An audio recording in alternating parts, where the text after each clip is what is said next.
They were on the verge of going out, Tim. But what would you say about Tottenham tonight? And not necessarily the way the result came about, but the way they stuck to their task. No, it was good. I think that overall in this campaign they played well in 3 games and they got outplayed at Wembley by Barcelona. Lionel Messi had an unbelievable night. But I think the other games, they've dominated possession. Should have won all of the games, had enough chances to win all the games. And you just thought tonight it was going to be one of those nights again. You know, the goalkeeper was outstanding. They go behind, they stick to it. And I always felt the goal was going to come. I was saying to you guys, it'll come, but it just needs to fall to the right person. And when it falls to Harry Kane, 1 always brings 2. The momentum then goes. Got a wee bit fortunate with the winning goal, but they deserved their luck. And listen, the attempts they had on goal there tonight, it was like the Alamo. It has actually been credited as an own goal, Dean. As a striker, I don't suppose you're happy with that, are you? Theft. That is pure theft. Stealing a goal off the striker like that. I mean, we were talking just before he scored, saying he don't actually look that sharp at the minute, but he's still got an instinct and he still knows where to go when the ball comes into the box. And as a manager, you've always got a chance with him on the pitch. Yeah. He's gotten the result again. I mean, you look at the table now, it's still, let's be honest, it's still an uphill task, isn't it? And the other result as well. It is, but I think that Maurizio breathes real confidence into that squad and they believe that they can go to the Nou Camp and win, and they can certainly beat Inter Milan at Wembley. You know, so they're not out of it. You know, you never know how the other games are going to go. Unfortunately, it's out of their hands. But I believe that they can win the next 2 games and put themselves in a real chance to qualify. It would be a magnificent achievement if they manage to do that after the lose. If they can turn it around from this position. But also, when you're in that situation, Dean, is there also a sense of, well, look, we quite literally have got nothing to lose by going for it?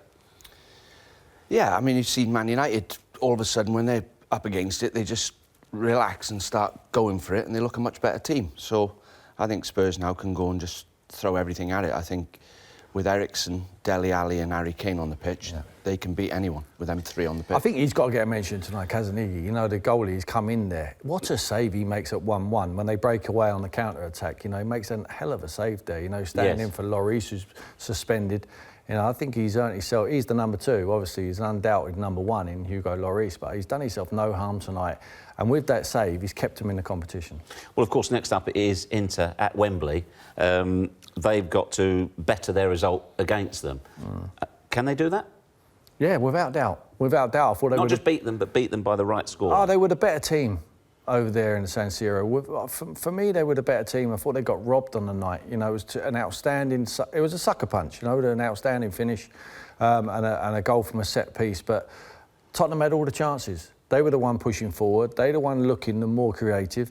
And I think when they bring them back to Wembley, they've got one. They owe into 1. And I think they can turn that result around. Yeah, for sure they can beat them for 2 or 3-0 here at Wembley. But you said the goalkeeper was having one of those nights where nothing was getting past him. Well, sometimes that happens, but you can't feel sorry for yourself, can you, Dean? You know, as a player, you just have to keep going. You have to keep believing. And none of them chances tonight or through this campaign have really fell to the main man, Harry Kane. He just show how important he is to that side. You know, they do create chances. They do miss an awful lot of chances, Tottenham. But when they fall to Harry Kane, he scores. He's clinical. Can't buy that. I think to win them games, the key players have got to be fit on the night. They need a bit of luck that way as well. As the games come round, they need Eriksen, Dele Alli and Kane on the pitch. Probably the goalkeeper as well. Do you think Pochettino's looking at Spurs, say, their next 6 fixtures as to where he will rest players and how he will rotate them accordingly? Personally, I think because they haven't signed any players in the summer, like Liverpool have actually gone and signed Keita, Fabinho, Alisson and Shaqiri, because they haven't done that, I don't think in the big games, I just can't see how he can rest players. When you look at their bench, Spurs, I don't think there's enough ammunition on there at the same level as the players he's got on the pitch. And that's because he didn't sign any players in the summer. So how does he manage it? As I say, when you look at their next 6, he's going to have to make some choices, surely. Well, that's where he earns his money. I mean, it's difficult. Look at them games they've got. I mean, the Leicester-Southampton game, you'd expect them to win them 2. The others are up for grabs. Palace is going to be a difficult game. And then Chelsea, Inter Milan, Arsenal, you're up against it in them games when you're up playing at your best. So as a manager, you have to try and talk to the players if one's got a niggle, I mean, Eriksen's carrying a niggle in his stomach. It's where you use him. Dele Alli's had a few injuries. Harry Kane, I mean, Tim was saying he might get injured any minute. Looking at him, he looked a bit leggy on the pitch, and that pitch won't help at Wembley. But they have got to get all their best players on the pitch for these big games. Is there, I mean, we don't know what they're going to do in January, indeed, whether or not they have got any money, but is it okay? Not hanging on in there, but, OK, what you've got is what you've got. There's no point in wondering about who you didn't sign or how short you are. You've just got to go with that. Yeah, I mean, Mauricio has changed games recently from off the bench. You know, I know what Dean's saying, they didn't sign any players. But apart from the young boy Skip, I think they're full internationals. They've got another 6 players who are full internationals. You know, they've got 3 or 4 players who are full internationals who are out injured, who are key players to them.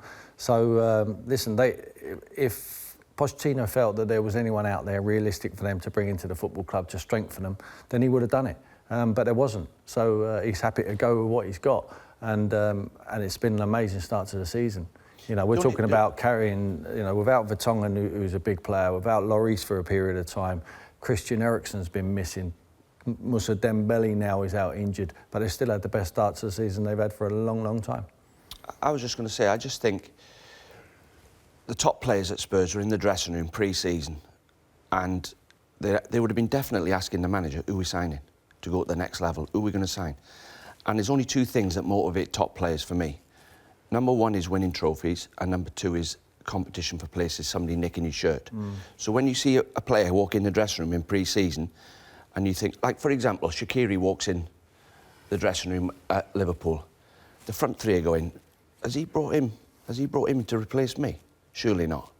But he wants to play. So given that, then, Tottenham's best ever start to a Premier League season. Yeah, and the problem is with his squad, it has to last the season. And, you know, you're going to get niggles. Is it going to last the season? I know Liverpool got beat tonight, but if Liverpool's front 3 got injured tomorrow, he could play Sturridge, Shaqiri, Lallana. He's got Origi, Solanke. Tottenham, I think it's clear that Tottenham don't have the depth of cover. But you've got to say, I mean, personally, I'm delighted for Tottenham tonight, because imagine the downer it would have been had they gone out tonight. And it casts a shadow over everything, doesn't it? Yeah, it does. When they wouldn't have deserved it, you know. Yeah, and so to have turned it round, they must be absolutely buzzing in that dressing room. Yeah, they will be, and they've got some very difficult fixtures coming up. But they will bounce into them fixtures now. They will believe. They always believe. I think the mentality is there that they can win the league, and I think that the players in their dressing room do believe they can win the league. Now, Tottenham have got a different model to anyone else. Now, look at who's their top player. Harry Kane. Where's he come from? The academy. Danny Rose, one of the top players in the country. He's come from the academy. You know, they've got a different model there. One of the best players they've got at the football club is Dele Alli. He cost $5 million from League One. You know, so they're fishing in a different pond. They're trying to do it a different way, and they do it very well. You can't knock where they are and where they're at. But I smiled to myself when I read Mauricio Pochettino's comment this week. He said, despite the start we've made in the Premier League, acknowledging it's been the best, with everything else that's gone, he said, it's just a weird season, which is a strange thing for a manager to say. I think it's weird because everyone else has been so good. But who has, when we look at it, who has been as good as last season? You know, I know we finished Man City, you'd have to say, are replicating what they did last year. Liverpool are better. I don't think Liverpool are better. I think Liverpool are in terms of par, on the par, table and points. But I think with Champions League they're not. I think they're way ahead last season than what they are now. I think Man United have gone backwards. I think Chelsea have certainly come forward. So everyone can say I don't think there is a standout team apart from the one who everyone's chasing, which is Man City. Everyone else, I think Tottenham have overachieved, been above par. I think Chelsea have. After them, I think everyone else has dropped the level. But the disappointing thing for Tottenham... Arsenal got better? Yeah, Arsenal got better. Arsenal, for me, have got better results-wise. I think over the period of the season, I still think they finish outside the top 4, maybe in 5th or 6th. Are Tottenham qualifying for you? No, I think they're up against it. That result, them 2 goals Harry Kane's got, has given them a chance. But they bang up against it. 2 good teams up against them. But I just think, going back to it again, I think right at this moment in time, they've never been in a better position, Spurs. And they've got a chance to kick on. They've They've got the best manager, one of the best managers in the world.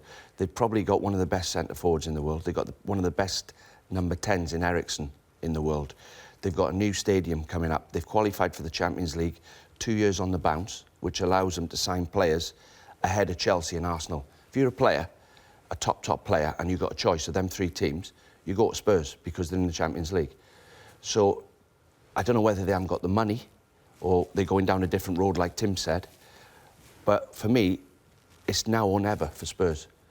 It's got to add to what they've got. It's not always, I mean, we've spoken a lot about Tottenham signings on here. It's not always about how much money you spend. It's about what you're signing. I mean, Gareth Bale got sold for a lot of money at Tottenham and ended up signing 7 or 8 players. Now, only 3 of them are still there. They wasn't good enough.